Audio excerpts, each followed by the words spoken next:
And for tonight's headlines, mask outdoors now voluntary. Legal aid for cops with Bloody Sunday raps. Motorcycle rider squashed by a tractor head. Senate resos commend Alex Eala for Philippines' first Grand Slam title. 50 million people stuck in modern slavery, says the UN. Clemency to prioritize frail, elderly, PDLs. And for weather, Typhoon Inday weekends, tropical depression monitored. Good evening. Today is Monday, September 12. I am Vernon Velasco and this is Tribune News on Q. Here are the stories for this evening. President Ferdinand Bongbong Marcos has signed Executive Order No. 3 allowing the voluntary use of masks in outdoor settings, Malacanang announced on Monday. The President, she said, has allowed the voluntary wearing of face masks in open spaces and non-crowded outdoor areas with good ventilation. Meanwhile, non-fully vaccinated individuals, senior citizens, and immunocompromised individuals are highly encouraged to wear their masks and physical distancing will be observed at all times. The Press Secretary noted that masks shall continue to be worn in indoor private or public establishments, including in public transportation, by land, air, or sea, and in outdoor settings where physical distancing cannot be maintained. PNP Chief General Rodolfo Azurin Jr. on Monday said they will extend legal and other forms of assistance to 30 police officers who were charged by the DOJ with murder in connection with the so-called Bloody Sunday incident last year. Azurin added that he has ordered an accounting of the accused policemen to ensure they will be cooperating in the proceedings. The charges were filed by the Department of Justice in connection with the series of police operations conducted in March last year in Calabarzon that resulted in the death of 9 activists and the arrest of 6 others. Azurin assured the public of the PNP's unequivocal assurance of support and cooperation to the DOJ in this investigation. He, however, vowed that the PNP will be extending legal assistance to the policemen if they so require legal representation and services. In other news, a male motorcycle rider died after being squashed by a tractor head in Caloocan City this Sunday. The victim, identified as Mark Julius Pasage of Dagat-Dagatan, Kaunlaran Village, Barangay Longos, Malabon City, died immediately because of severe injuries to his head and his body. The suspect, whose namesake of a popular basketball player Jason Castro of San Vicente, Santo Tomas, Pampanga, driver of the Hino tractor head with license plate CAW6649, voluntarily surrendered to the police. According to PCPL Anthony Goodgad of the Caloocan City Police South Traffic Investigation and Detective Management Section, it was around 8:30 p.m. when the incident happened. The victim was riding a Yamaha Mio motorcycle along C3 road towards Dagat-Dagatan Avenue, and when he arrived at the corner of Torcillo Street, Barangay 28, a speeding truck driven by Castro hit the back of the victim's motorcycle. According to eyewitnesses, the victim and his motorcycle was even swept away and went under the truck, then was dragged a few meters away, which caused his severe injuries. The truck driver is now in the custody of the said station, facing charges of reckless imprudence resulting in homicide. Tribune News on Q will be back after these reminders. Magandang araw mga katribo! Narito na ang mga makakasama nyo tuwing umaga sa programang Gising Na. Roy Pelovelo, Comfy Manalo, Vernon Velasco, Kim Sancha at Chirk Balagtas. Abangan ang programang Gising Na sa Facebook page ng Daily Tribune. Ilabas na ang mainit na kape at samahan kami sa inyong pag-almusal, mga katribo. Sama-sama natin alamin ang mga natatagong istorya sa mga latest na kaganapan sa loob at labas ng bansa. Maaari niyo rin ibahagi sa amin ang inyong opinion via Daily Tribune Facebook page at Tribune Now sa YouTube. Makichika na rin sa latest showbiz happenings, mga katribo. Kaya naman, magsama-sama po tayo sa Gising Na!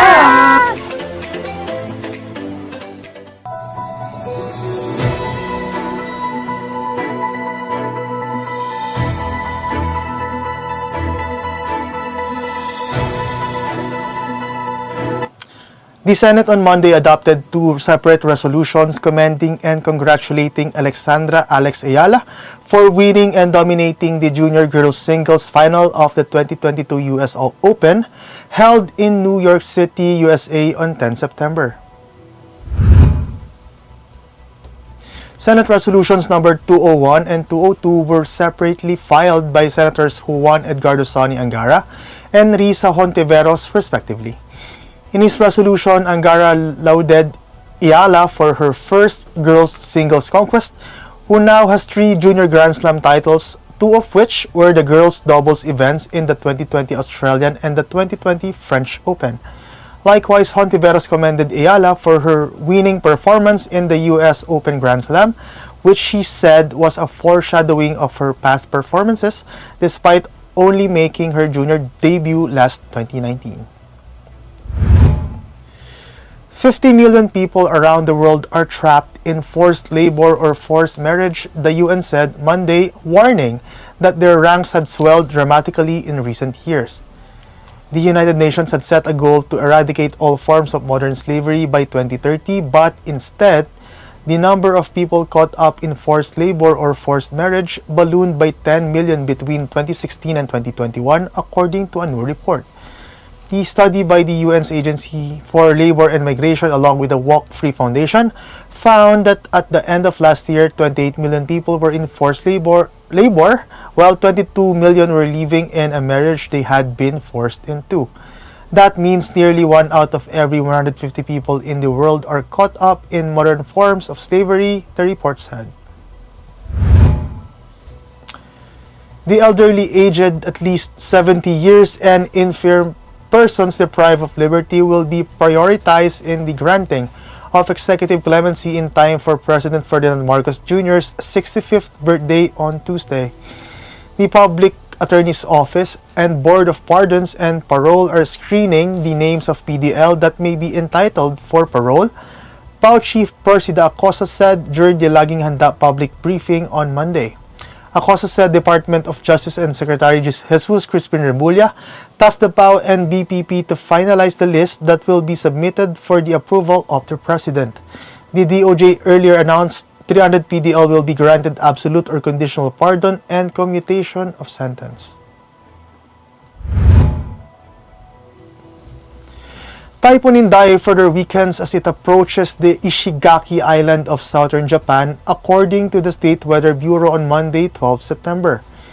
In its latest weather advisory, the Philippine Atmospheric, Geophysical, and Astronomical Services Administration, or PAGASA, ruled out the pouring of heavy rains and hoisting tropical cyclone wind signals throughout the forecast period.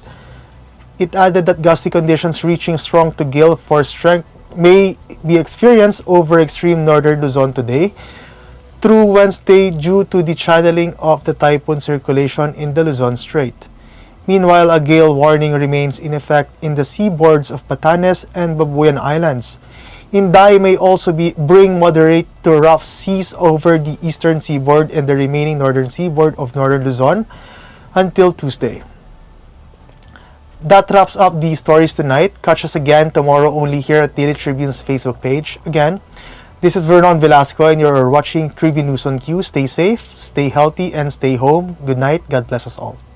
Catch the latest news on our website, tribune.net.ph. Follow us on Facebook, Twitter, and Instagram.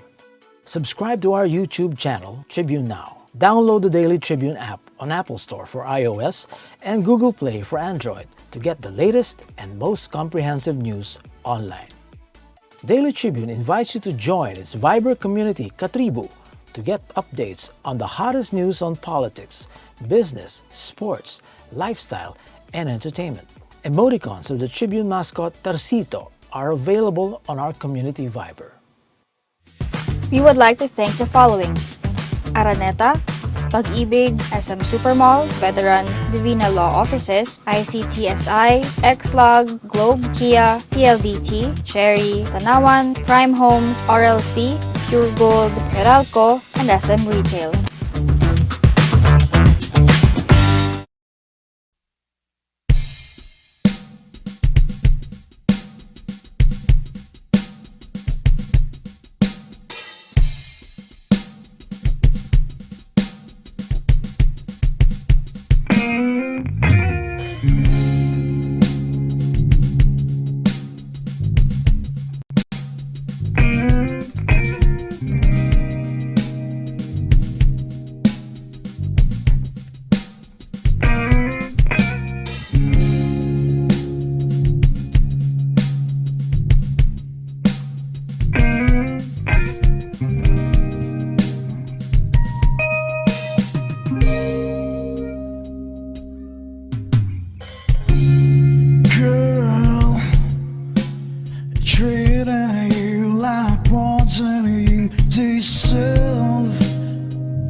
in your eyes, feelings terrorize. Burn, tempted by the way you blow your horn. Can hear the heartbeat rushing in my ears. It told me, girl, 'cause I'm about to burst.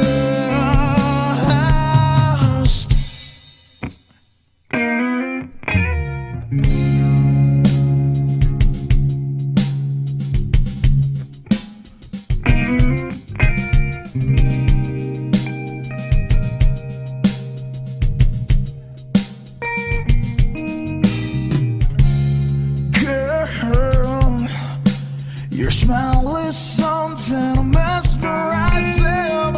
Yeah, just tell me once and tell me something true. My hands are shaking, face that's sweating blue. My heart is fainting and head is feeling 'cause you tell me, girl, 'cause I'm about to burst.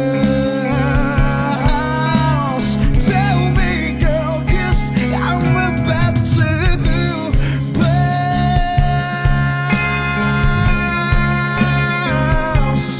Tell me, girl.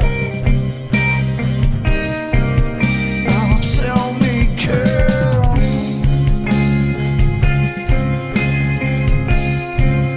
Oh, tell me, girl.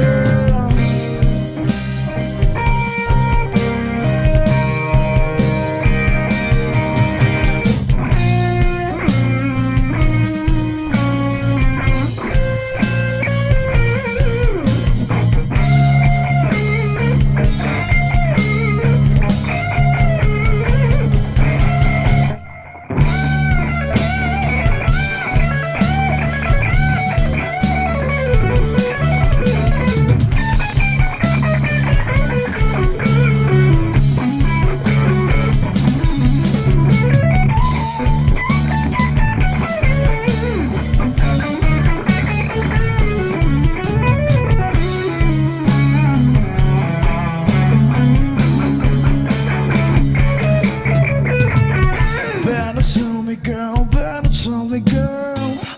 Better tell me, girl, better tell me, girl. Better tell me, girl, better tell me, girl. Better tell me, girl, better tell me, girl. Better tell me, girl, better tell me, girl. Better tell me, girl, better tell me, girl. Better tell me, girl, better tell me, girl. Better tell me, girl, 'cause I'm about to